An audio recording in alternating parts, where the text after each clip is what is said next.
Bismillahirrahmanirrahim. Assalamualaikum warahmatullahi wabarakatuh.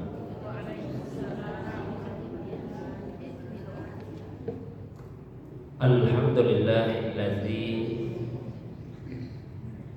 ansala sakinata fi qulubil mu'minin liyazdadu imanan ma'a imanihim.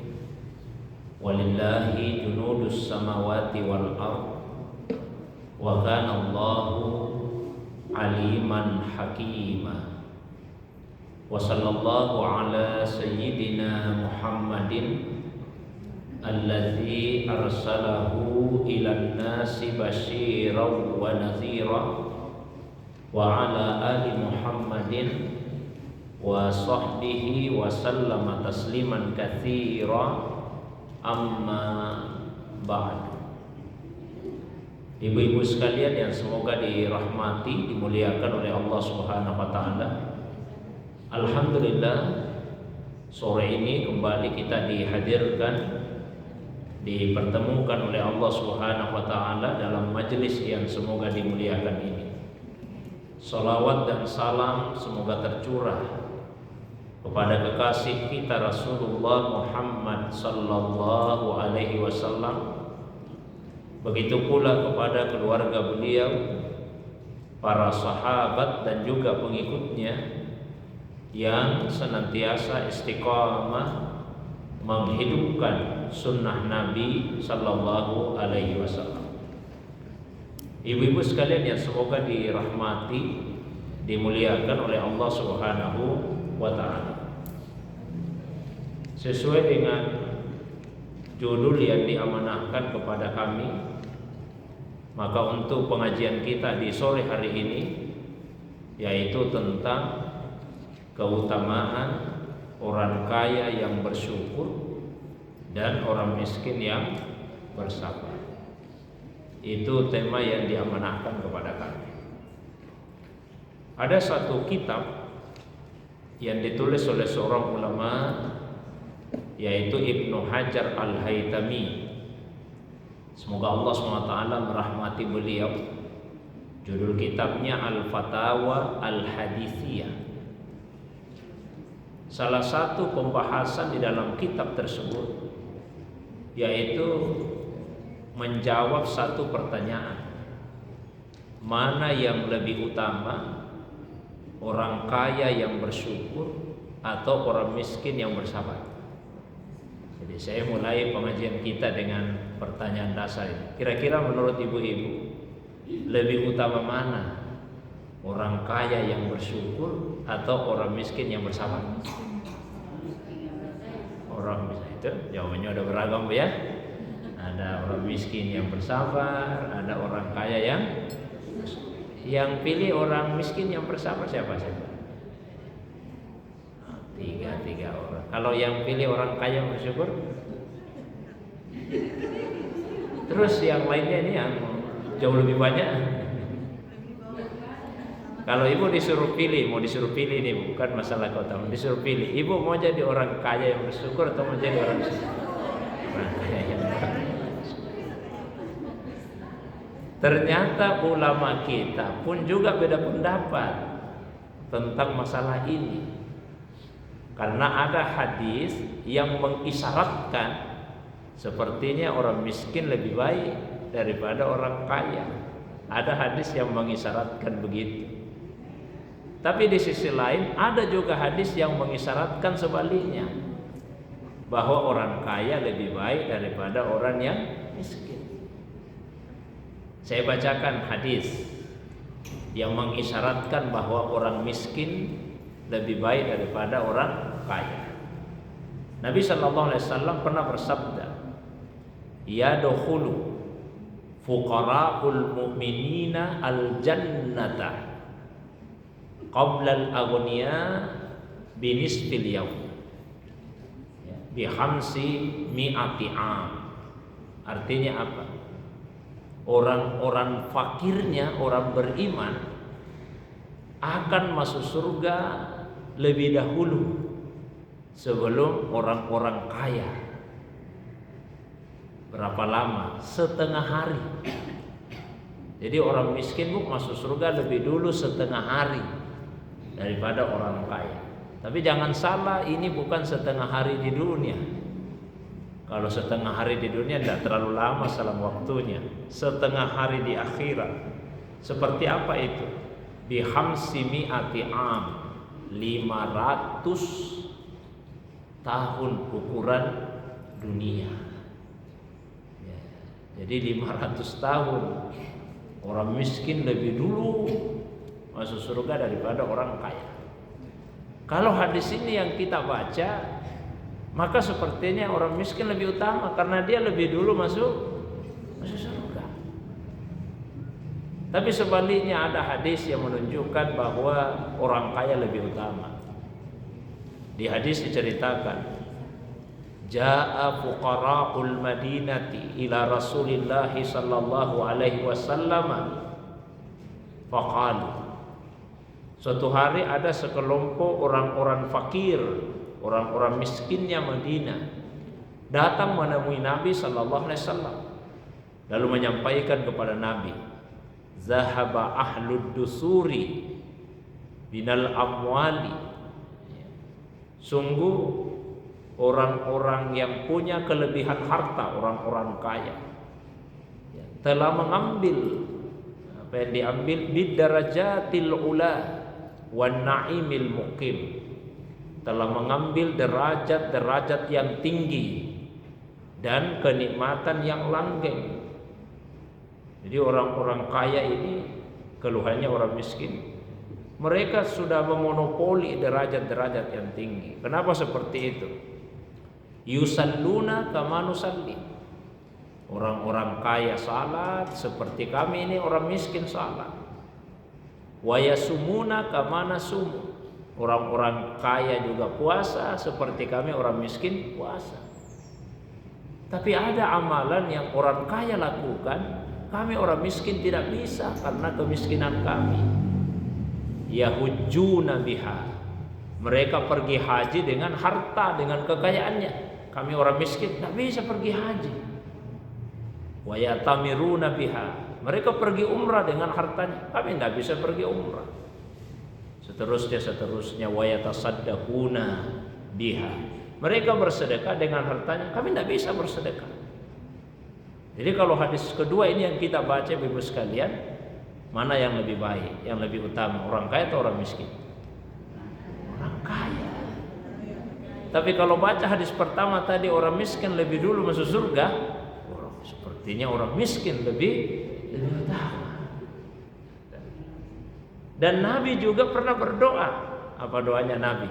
Allahumma ahyini miskinan wa tawaffani miskinan wahsurni fi zumratil masakin. Ya Allah, hidupkan saya dalam keadaan miskin, wafatkan saya dalam keadaan miskin, dan kumpulkan saya di hari kemudian bersama dengan orang-orang miskin. Wah, lebih bagus ini orang miskin, karena Nabi berdoa seperti itu. Dan hadisnya sahih. Meskipun kemudian beberapa ulama memaknai bahwa kata miskin yang dimaksud di situ bukan orang yang kekurangan harta, tapi yang dimaksud adalah orang yang tawadu, orang yang rendah hati. Jadi hidupkan saya sebagai orang yang rendah hati, wafatkan saya dalam keadaan rendah hati, dan kumpulkan saya di hari kemudian juga dalam keadaan rendah hati. Nah, kita kembali kepada pertanyaan awal. Sebetulnya mana yang lebih utama? Orang kaya yang bersyukur atau orang miskin yang bersabar? Ulama punya 3 pendapat garis besarnya.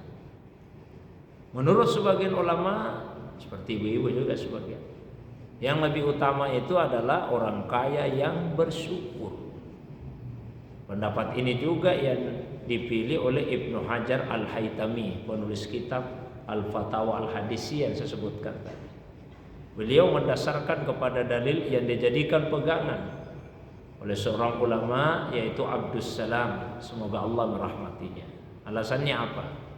Allah Subhanahu wa taala akan memilihkan kepada Rasul yang dicintainya tentu kondisi yang terbaik, yang lebih baik. Nah, Allah memilihkan kepada Rasulullah SAW itu kecukupan, bukan kemiskinan.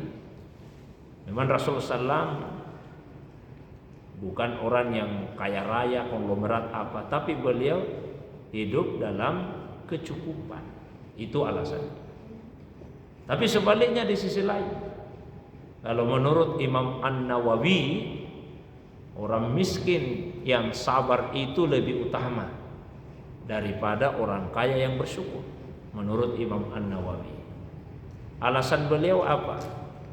Orang miskin itu lebih terhindar dari potensi melakukan maksiat dibandingkan dengan orang kaya. Kalau orang kaya lebih besar peluangnya untuk melakukan perbuatan dosa. Kalau ada yang dia ingin lakukan, dengan hartanya mudah dia mau melakukan maksiat itu, mudah dia mewujudkan. Beda dengan orang miskin. Meskipun pendapat ini ya masih bisa didiskusikan. Yang dimaksud oleh Imam An-Nawawi, contoh, kalau misalnya orang kaya mau minum minuman keras, orang miskin juga mau minum. Orang kaya mudah karena ada uangnya, mudah dia membeli minuman keras. Tapi orang miskin biar mau minum dah ada uangnya. Jadi kemiskinannya bisa menjadi penghalang. Ya, tapi sebetulnya kalau dari segi peluang berbuat maksiat sama-sama berpeluang. Karena bentuk dosa itu kan beda-beda. Setan menggoda manusia juga beda-beda bentuk godaannya. Orang kaya digoda dengan kekayaannya, ditanamkan di dalam hatinya sifat kikir. Orang miskin juga digoda, jangan dianggap orang miskin tidak digoda. Tapi bukan dengan sifat kikir, apanya yang mau dikikirkan, tidak usah digoda dengan kekikiran. Jadi digodanya dengan apa? Digoda dengan rasa iri. Iri melihat orang-orang yang kaya. Nah, ada pendapat yang ketiga, ini disebutkan diantaranya oleh Ibnu Taimiyah. Ya. Jadi menurut beliau tidak bisa ditentukan mana yang lebih utama, orang kaya yang syukur atau orang miskin yang sabar. Yang paling utama itu yang bertakwa. Siapa yang paling bertakwa di antara keduanya, itulah yang lebih utama. Nah, tapi kalau pertanyaannya bukan masalah keutamaan, bukan masalah keutamaan ini, Bu, masalah manfaat. Mana yang manfaatnya lebih besar? Orang kaya yang bersyukur dengan kekayaannya atau orang miskin yang sabar dengan kemiskinannya? Yang lebih besar manfaatnya siapa? Tentu orang kaya. Kalau orang miskin dia sabar, ya manfaatnya dia rasakan sendiri. Mungkin orang lain juga merasakan, tapi tidak secara langsung, sifatnya pasif. Tapi kalau orang kaya yang bersyukur dengan kekayaannya, manfaatnya bukan hanya dirasakan oleh dirinya, tapi akan dirasakan oleh orang lain, orang banyak. Karena syukur itu sekurang-kurangnya 3 unsurnya. Jadi orang yang bersyukur sekurang-kurangnya 3 unsurnya, termasuk orang yang diberi harta oleh Allah, bentuk kesyukurannya sekurang-kurangnya 3. Apa saja itu? 1, ada iktiraf, ada pengakuan di dalam hati bahwa Al-Mun'im yang memberi nikmat adalah Allah Subhanahu wa taala. Jadi tidak dinamakan seseorang itu bersyukur kalau dia tidak mengakui, tidak menyadari sepenuhnya Allah lah yang telah memberi nikmat kepadanya. Jangan sampai orang kaya yang punya harta tadi merasa kekayaan itu dia peroleh karena usahanya. Nanti tidak ada bedanya dengan Qarun. Dalam Al-Quran diceritakan, wa atainahu minal kunuz ma inna mafatihahu latanu bil usbati ulil quwwah. Kami telah memberikan kepada Qarun kunci-kunci kekayaan yang menyusahkan orang-orang kuat pada masanya. Apa maksudnya? Kunci-kunci kekayaannya Qarun menyusahkan orang-orang kuat pada masanya. Qarun ini, ibu-ibu sekalian, begitu banyaknya hartanya, kebingungan, tidak tahu bagaimana cara menjaga dan menyimpan hartanya itu. Orang sekarang banyak yang kebingungan masalah harta karena kekurangan harta. Tapi kalau karun bukan karena kekurangan, kebanyakan harta. Dia bingung juga. Ternyata bukan karena kurang harta saja kita jadi bingung, tapi kalau banyak harta juga bisa membingungkan. Maka suatu hari Qarun membuka lowongan pekerjaan. Dibukalah lowongan pekerjaan. Tugasnya apa? Menjaga kunci tempat penyimpanan harta bendanya. Setelah diseleksi, dipilihlah 40 orang yang paling kuat. Satu orang tugasnya menjaga 10.000 kunci. Satu orang 10.000 kunci kekayaan dia jaga. 40 orang, berarti 400.000 kunci kekayaan. Baru kuncinya, belum isinya. Dinasehatilah oleh tokoh-tokoh masyarakat, tokoh-tokoh agama, supaya dia menginfakkan sebagian hartanya di jalan Allah SWT. Tapi apa jawabannya Qarun?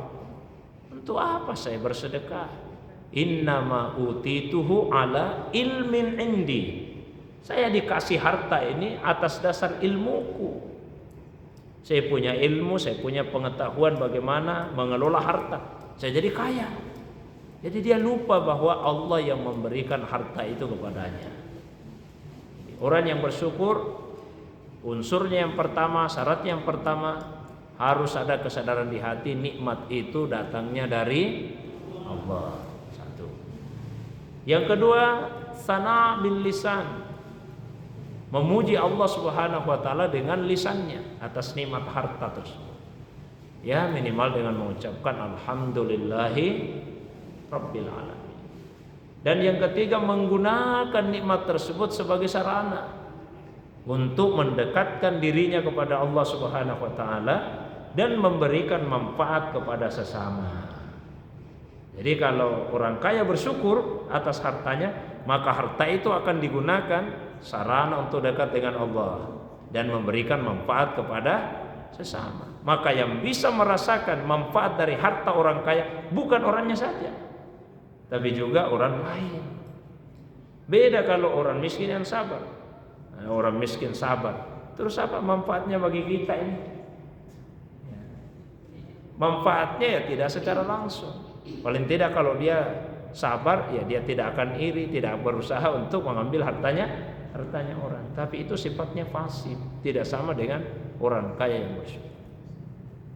Nah, dari sekian banyak pendapat dan beberapa hadis tadi, saya secara pribadi lebih cenderung bahwa sebetulnya kalau menentukan keutamaan, tidak bisa secara mutlak dikatakan orang kaya lebih baik, orang kaya yang bersyukur lebih baik daripada orang miskin yang sabar, atau sebaliknya, orang miskin yang sabar lebih baik daripada orang kaya yang syukur. Yang menentukan adalah keridhaan. Jadi letak keutamaan itu bukan pada kaya dan miskinnya, tapi pada keridhaannya. Pernah suatu waktu ada seseorang yang menemui Imam Husain bin Ali bin Abi Thalib alaihi salam. Beliau cucunya Rasulullah sallallahu alaihi wasallam, putra dari Fatimah Az-Zahra. Disampaikanlah kepada Imam Husain alaihi salam, wahai Imam, Abu Zar radhiyallahu anhu, Abu Zar ini sahabatnya Nabi. Nah, Abu Zar berkata, apa perkataannya Abu Zar? Al-faqru ahabbu ilayya minal ghina. Miskin itu lebih saya suka daripada kaya. Kata Abu Zar. Wasaqamu ahabbu ilayya minas sihah.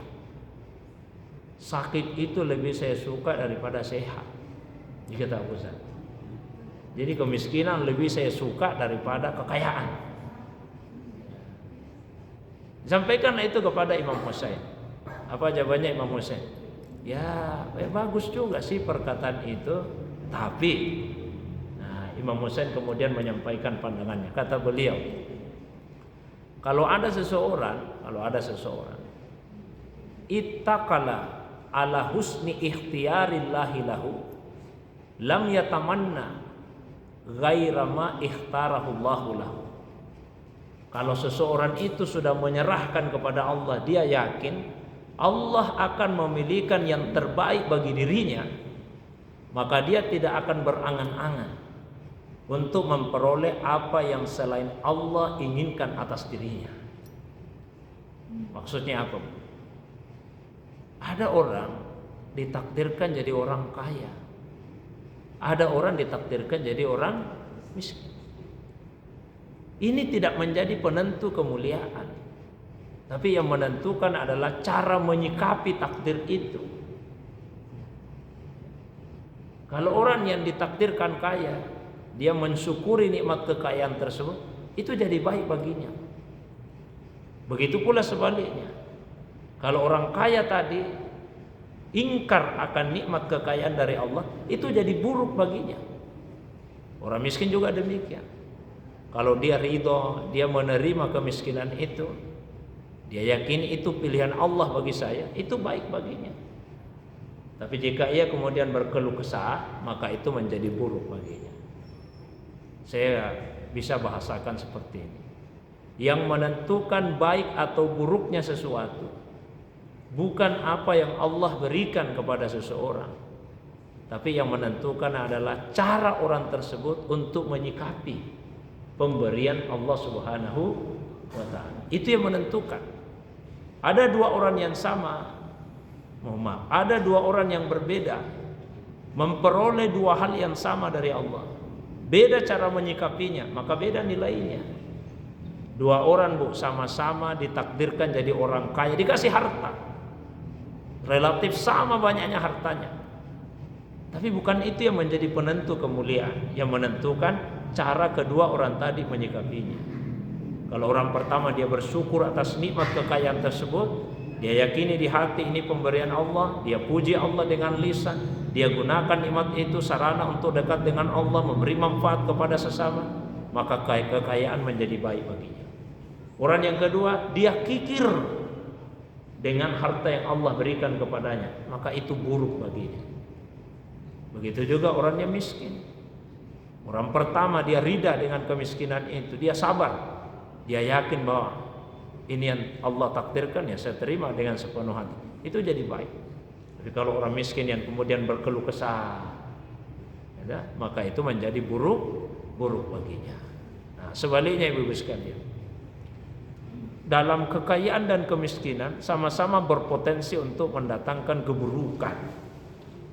Sehingga ada doa yang ma'surat dari Rasulullah SAW. Ada doa yang dibaca oleh Nabi SAW.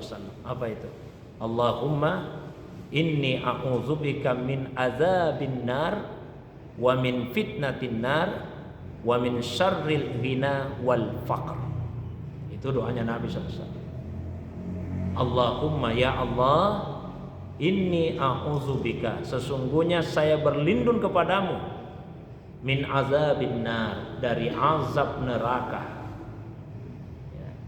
wa min fitnatin nar, dan dari fitnah neraka, wa min syarri al-ghina wal faqr, dan dari keburukan kekayaan dan kefakiran.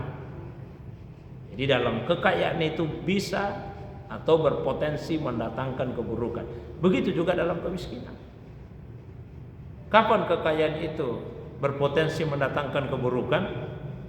Kalau kemudian menimbulkan di dalam hati kesombongan, menumbuhkan di dalam hati kekikiran, maka ini berpotensi mendatangkan keburukan. Ada doa yang pernah saya sampaikan lalu. Ada sahabat yang rajin sekali ke masjid, ya, orang belum datang dia sudah datang duluan, orang sudah pulang dia masih tinggal berhari-hari begitu. Nabi perhatikan sampai Nabi tanya, kenapa rajin sekali tinggal di masjid? Kata sahabat tadi, saya tenang ya Rasulullah kalau di masjid. Oh, kok bisa? Kalau saya keluar dari masjid dikejar-kejar orang. Kenapa? Banyak utangku ya Rasulullah. Jadi dia rajin ke masjid untuk menghindari penagih utang. Karena kalau di masjid orang tidak berani menagih utang, jadi di masjid saja dia. Begitu kalau dari masjid dikerumuni orang, ditagih utangnya. Kata Nabi, maukah kamu saya ajari satu doa? Kalau kamu baca ini maka Allah akan membantumu untuk melunasi utangmu. Wajari saya Rasul. Nabi ajari. Allahumma inni a'udzubika minal hammi wal hazan. wa a'udzubika minal ajzi wal kasal, wa a'udzubika minal jubni wal bukhul, wa a'udzubika min ghalabatid dain wa qahrir rijal. Ya Allah, saya berlindung kepadamu dari kecemasan dan dari kesedihan. Saya berlindung kepadamu ya Allah dari ketidakberdayaan dan kemalasan. Saya berlindung kepadamu ya Allah dari sifat pengecut dan kekikiran. Saya berlindung kepadamu ya Allah dari lilitan, jeratan, utang piutang dan intimidasi tekanan orang. Ada 8 hal dalam doa tadi diminta kepada Allah agar kita dilindungi, dijauhkan darinya. Dan itu berpasang-pasangan. Karena 8 berarti 4 pasang. 1 cemas dan sedih. Jadi pasangannya cemas dengan sedih. Kalau cemas terhadap sesuatu yang belum terjadi, di mana lagi dicarikan uang ini untuk pembayaran sekolahnya anak-anak, itu belum terjadi, Bu, cemas. Kalau sedih terhadap sesuatu yang sudah terjadi, ada harta yang hilang, sedih, ya, hammi wal hasan. Kemudian pasangan yang kedua ajas dan kasal, tidak berdaya dan malas. Salah satu faktor yang membuat orang jadi malas karena merasa tidak mampu. Mau dikasih amanah ya, mungkin aku kasih pekerjaan begini, jangan beda, saya tidak bisa. Jadi dia malas karena merasa tidak mampu. Kemudian pasangan yang ketiga jubun dan bukhul, pengecut dan kikir, rasa takut dan kikir. Kenapa orang jadi kikir? Karena takut miskin. Orang itu kikir karena dia takut miskin. Dia mengira kalau dermawan bisa membuat bangkrut, bisa jadi miskin. Dan pasangan yang terakhir galabatid dain dan qahrir rijal, jeratan atau lilitan utang dan intimidasi. Kalau kita sudah punya utang sama orang, pasti tertekan hidup. Tertekan hidup. Kata ulama kita, ya, utang itu adalah kecemasan di malam hari dan kehinaan di siang hari. Utang, Bu, kecemasan di malam hari, kehinaan di siang hari. Maksudnya apa? Kalau ibu punya utang, di malam hari merasa cemas dan di siang hari merasa terhina, tidak enak perasaan kalau ketemu yang meminjami kita uang, berarti itu tanda di dalam hati masih ada iman. Tapi kalau ada orang banyak utangnya, pulas tidurnya, dia tidak cemas pikirkan utangnya. Ketemu dengan orang yang meminjami santai-santai saja, biasa-biasa saja, berarti tipis sekali iman. Jadi bersyukurlah kalau kita masih sakit kepala, masih pusing memikirkan banyak utangku ini. Kalau ketemu yang meminjami kita, memberikan piutang, kita merasa malu-malu. Karena ada orang tidak malu-malu lagi. Kalau ketemu lebih besar ceritanya daripada yang memberikan piutang kepadanya. Ibu-ibu yang dimuliakan oleh Allah Subhanahu wa taala. Itu, Bu, ya. Sama juga dengan kemiskinan. Di dalamnya juga berpotensi untuk mendatangkan keburukan. Apa itu? Yang paling besar, iri sama orang kaya. Maka Allah memberikan tuntunan. Wala tatamannaw ma faddalallahu bihi ba'dakum ala ba'd. Lirrijali nasibum mimma iktasabu walin nisa'i nasibum mimma iktasabna was'alullaha min fadli.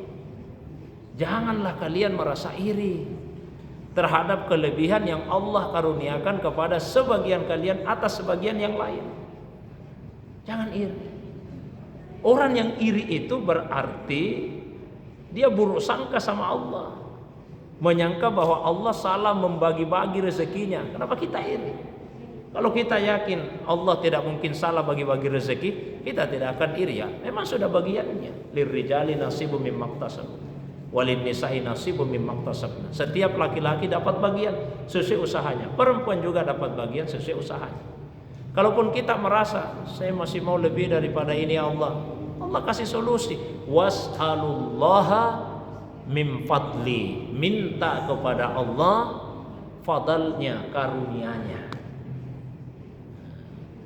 Pada akhirnya ibu-ibu yang dirahmati, dimuliakan oleh Allah Subhanahu wa taala, sekali lagi yang terpenting bagi kita adalah ridha dengan ketetapan Allah Subhanahu wa taala. Kalau Allah takdirkan kita sebagai orang yang dititipi harta, syukuri nikmat harta itu dan salah satu wujudnya adalah memberi manfaat kepada orang lain.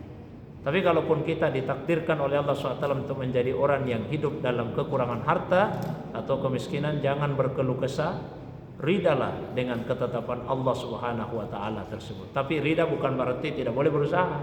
Rida itu urusan hati, usaha itu urusan tubuh. Ya. Ada orang hidup dalam kekurangan harta, hatinya rida, tapi tubuhnya wajib berusaha. Berusahalah, cari rezekinya Allah Subhanahu wa taala. Kalau setelah berusaha Allah memberikan kekayaan, ya kita rida lagi. Tapi kalau sudah berusaha tetap keadaan kita seperti awalnya, jangan merasa menyesal. Rugi-rugiku saya bekerja tetap juga begini kondisiku, jangan. Berarti hati kita tidak rida. Ya, rida ini yang sangat mahal harganya. Saya kira itu pengantar kajian kita, Ibu sekalian. Kalau ada yang ingin ditambahkan, ada yang ingin ditanyakan, baik yang berkaitan dengan pembahasan atau masalah agama yang lain di luar dari apa yang saya sampaikan, saya persilakan. Demikian untuk sementara, wa ilallahi turja'ul umur. Wassalamualaikum warahmatullahi wabarakatuh.